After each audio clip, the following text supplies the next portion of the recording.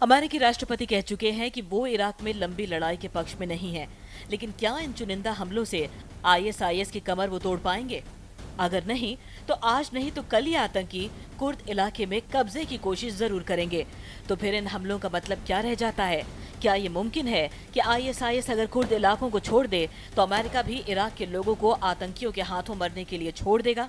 News express के लिए bureau report. मौलाना हसरत अली से एक सवाल संक्षेप में, क्योंकि समय कम बचा हुआ है। क्या आपको लगता है कि ये बात तो कही जाती है कि अमेरिका का दखल बहुत ज़्यादा रहता है, किसने उसको इजाज़त दी, लेकिन इराक की अपनी जो इंटरनल प्रॉब्लम है, अपनी जो शिया सुन्नी की अदावत है, या पूरे मुस्लिम वर्ल्ड में जिस तरह की कमी है, उसने भी अमेरिका को मौका दे दिया है या देता रहा है दखल देने का, और वो अपने हिसाब से काम करता है। शिया सुन्नी इख्तलाफ को इस नज़रिए से देखना कि उसके मसले के हल को अमेरिका को बुलाया जाए या अमेरिका उस मसले को हल करे, ये हकीकत के और तारीख़ के ख़िलाफ़ है। ये सही है कि हमारे कुछ मामलात में सुन्नी और शियाओं में आपस में कुछ मजहबी मामलात में इख्तलाफ है, ठीक है, लेकिन पूरी आलमी तारीख, इस हिंदू 1400 साल इस्लामी तारीख में शिया सुन्नियों की कोई लड़ाई नहीं है, कोई सबूत नहीं है।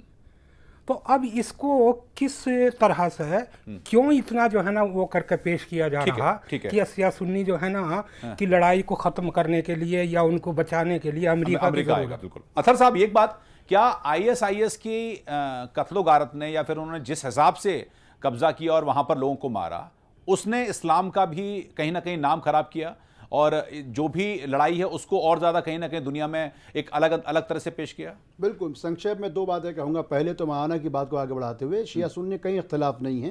जुल्फ़िकार अली भुट्टो हों या बेनज़ीर भुट्टो या आज बिलावल भुट्टो, जितने भी लोग हैं वो शिया कम्युनिटी से, लेकिन पाकिस्तान में उन सबको आज भी पूरी इज्जत के साथ वहाँ के लोग उनको अपना सरबराह मानते हैं। दूसरी चीज़, आईएसआईएस हो या उसामा बिन लादेन या अलकायदा, इनका इस्लाम से कभी कोई वास्ता नहीं था। अगर होता तो फ़लस्तीनी इनको कभी इनके इस्तकबाल करते। पर कुछ लोग हिंदुस्तान में, जैसे मौलाना यहाँ पर जो अबू बकर अल बगदादी है, उसको लेटर लिख रहे हैं लखनऊ के। अगर किसी ने लिखा है, हमने कहा देखिए पहले भी इस पर पूरी डिबेट हो चुकी है, अभी तक तो ये सिद्ध नहीं हुआ कि वो लड़के कहाँ पर हैं। ठीक है। दूसरी चीज़ ये है कि मैं पूरी जिम्मेदारी के साथ एक बात कहता हूँ कि कश्मीर में जो कुछ हुआ, ठीक है, सुरंग के इस पार कभी कोई भारतीय मुसलमान वहां लिप्त नहीं पाया गया। ठीक है, हमने आतंकवाद से हमारा कोई वो नहीं, लेकिन बगदादी के एक्ट को जिस तरीके से इस्लामिक एक्ट नहीं कहा जा सकता, उसी तरीके से अमेरिका की भी हरकत को बिल्कुल। जायज़ संक्षेप में नहीं कहा सतीश जी, जा सकता। आपने इराक को देखा है 91 से जो पहली गल्फ वॉर थी, अब लेकिन अब तक इस लड़ाई का अंजाम क्या देख रहे हैं आप? पहले तो आप इसकी शुरुआत देखिए ना। हाँ। इराक एक बहुत खुशहाल, बहुत अच्छा एक मुल्क था, वहाँ कभी कोई गड़बड़ नहीं होती थी, सब कुछ ठीक चल रहा था और शिया सुन्नी सब एक साथ रहते थे। ज़बरदस्ती वहाँ पे हमला करके सदाम को हटाया गया और अमेरिका को यूँ उम्मीद थी कि वहाँ पर वो इलेक्शन करा देंगे और वहाँ पर प्रजातंत्र यानी डेमोक्रेसी ले आएंगे, ठीक है, और वहाँ सब ठीक ठाक हो जाएगा। बिल्कुल। उनको ये नहीं मालूम था कि इतिहास अगर आप उठा के देखें, अरब में कहीं भी कभी भी कोई डेमोक्रेसी कभी नहीं आई, ठीक है, और वो डेमोक्रेसी को मानते ही नहीं है, ठीक है। तो इसका मतलब ये हुआ कि ऐसी स्थिति रहेगी अभी। उन्होंने जबरदस्ती थोपा, ठीक है, और उसका नतीजा देख लीजिए, इराक बिल्कुल खत्म हो गया। अभी आपने थोड़ी देर पहले एक सवाल किया था जनरल साहब से। जी सर, समय नहीं है। नहीं, मैं एक बार बोल रहा हूँ, आपने ये कहा कि इराकी फौज को करना चाहिए था। भाई आपको जरा पता नहीं है कि इराकी फौज की आप बात सुने तो आप हंसेंगे। इराक में कोई फौज नहीं है, ठीक है, जब वो समझते हैं कि ये आईएस वाले आ रहे हैं तो वो भाग के खड़े हो जाते हैं। बिल्कुल, बहुत ये इस समय स्थिति है और इसका जो अंजाम है वो भी दिखाई नहीं दे रहा है कि कुछ नतीजे पे पहुंच पाएंगे। बहुत बहुत धन्यवाद। समय पे खत्म हो रहा है। अथर साहब आपका भी धन्यवाद, हसरत अली साहब आपका भी धन्यवाद, सतीश जैकब साहब आपका भी शुक्रिया, नीलित जी आपका भी शुक्रिया। तो अमेरिका का जो दखलंदाजी है उसको लेकर कई तरह की चीज़ें सामने आई हैं। कुछ कहते हैं कि सही है और कुछ कहते हैं कि अमेरिका को हक किसने दिया।